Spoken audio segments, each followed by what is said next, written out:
combat commun pour saluer et pour soutenir l'initiative du SIOE qui, comme vous le savez, se développe un peu partout en Europe, parce que des manifestations semblables ont eu lieu à Bruxelles et à Londres d'ores et déjà.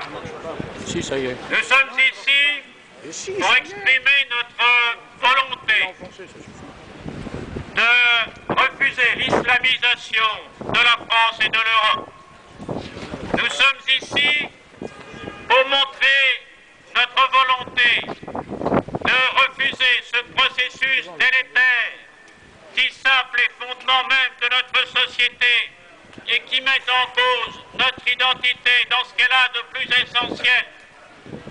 Et je le dis d'emblée, qu'il n'y ait pas de malentendu, ce n'est pas pour nous une question de religion. Nous respectons le droit de chacun. Et les musulmans chez nous ont le droit de pratiquer leur religion tant qu'ils sont présents sur notre sol, et d'ailleurs ils le font sans aucune entrave. Non, le problème est un problème politique. Ce qui est en cause, c'est la menace qui pèse sur ce que nous sommes pour l'avenir de nos enfants. Et c'est la raison pour laquelle, chers amis, nous sommes ici. Car nous entendons rester ce que nous sommes. Et la question n'est pas théorique et abstraite. Elle concerne la réalité de ce que nous vivons au quotidien. L'habillement des femmes, le port du voile,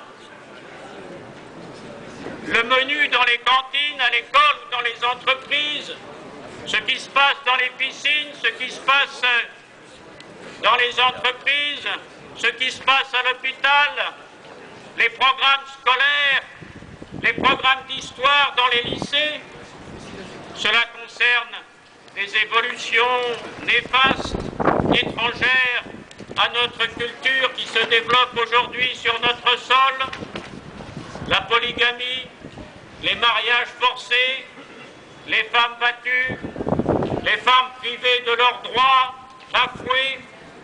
Cela concerne la liberté d'expression, dès lors que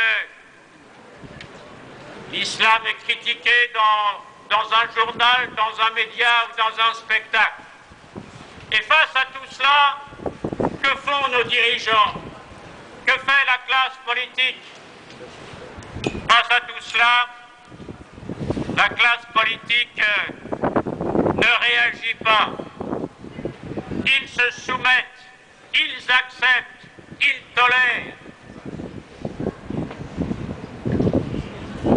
Alors que le nombre de musulmans est déjà considérable dans notre pays, qu'il a déjà largement dépassé ce qu'on appelle le seuil de tolérance qui aurait pu permettre ici ou là l'assimilation, ils autorisent, ils encouragent l'arrivée massive de centaines de milliers de musulmans chaque année, alors qu'il faudrait imposer nos normes, nos lois, nos coutumes et nos mœurs à ceux qui viennent chez nous. Ils tolèrent que les immigrés imposent chez nous leurs lois, leurs mœurs et leurs coutumes. Au lieu de faire respecter les lois, ils s'excusent et demandent pardon, comme l'a encore fait M. Sarkozy récemment dans son voyage en Algérie, déclarant que la colonisation avait été une erreur, qu'elle avait été injuste et oppressive. Au lieu d'imposer nos lois, ils les contournent pour complaire aux musulmans, comme le fait ici d'ailleurs M. Gaudin, tel que ça a été rappelé, pour construire une mosquée gigantesque, la plus grande d'Europe, nous dit-on. N'hésitons pas pour cela à bafouer l'une des lois de la République, la loi sur la laïcité de 1905, en signant un contrat de complaisance, un bail de location de complaisance à la communauté musulmane. Et c'est tellement vrai d'ailleurs que, comme cela a été rappelé, ce bail a été annulé, que M. Gaudin a été condamné devant les tribunaux. Et comment est-ce qu'il réagit? Comment est-ce qu'il réagit lorsqu'il est condamné? Il remet ça en signant un nouveau bail. Alors, chers amis, nous le disons clairement, nous ne voulons pas, ici à Marseille, d'une grande mosquée. Ça n'est pas...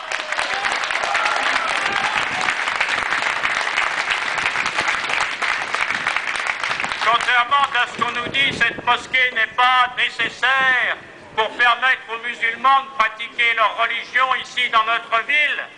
Il y a déjà, vous le savez, des dizaines de mosquées dans les quartiers, souvent d'ailleurs très basses, souvent d'ailleurs très modernes.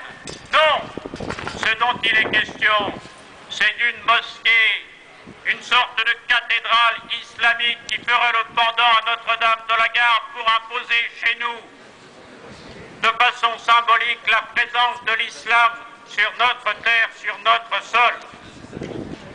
Alors, chers amis, nous sommes ici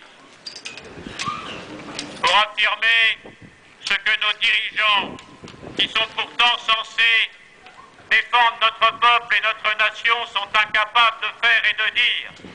Nous sommes ici pour dire qu'à Marseille, en France et en Europe, nous sommes ici chez nous et que nous entendons le rester.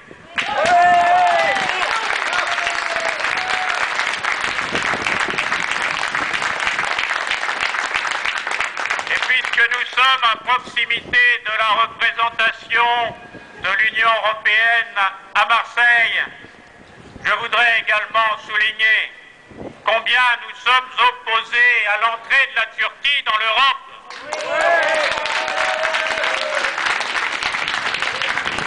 Car la Turquie, chacun le sait, même dès l'école primaire, est un pays asiatique, oriental, musulman, alors que l'Europe, si je puis dire, est européenne, occidentale, de tradition chrétienne. Nous ne voulons pas de l'islamisation de l'Europe. Et c'est pourquoi je remercie encore le SIOE et au nom des millions de Français qui partagent nos convictions, j'affirme avec vous haut et fort que nous entendons rester ce que nous sommes, non à l'islamisation de la France, non à l'islamisation de l'Europe.